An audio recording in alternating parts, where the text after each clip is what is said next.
Hello दोस्तों, नमस्कार। आप पढ़ रहे हैं रस। रस पढ़ रहे हैं तो रस की श्रृंखला में आज हम लोग पढ़ेंगे वीर रस। वीर रस की परिभाषा क्या है?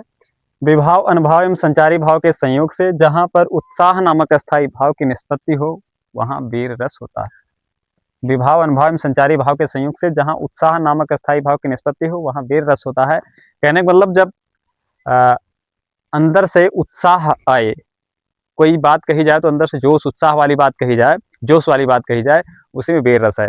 जैसे हम लोग कविताओं में पढ़ते हैं तो यहाँ ज़्यादातर हम कविता की बात करते हैं, तो कविता में जैसे आजकल के नए गाने चल रहे हैं, है ना, अवधी भाषा में, हमसे भिड़बा बाबा तो सीधा ऊपर जाबा, कोर्ट कचहरी बाद में 108 पे लद के जाबा।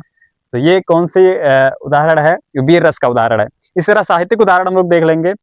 मैं सत्य कहता हूँ सखे सुकुमार, मत जानो मुझे, यमराज से भी युद्ध में प्रस्तुत सदा मानो मुझे।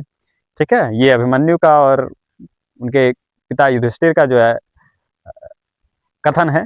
फिर तीसरा है, जो तुम्हारे अनुशासन पाऊं, कंदुक इव ब्रह्मांड उठाऊं।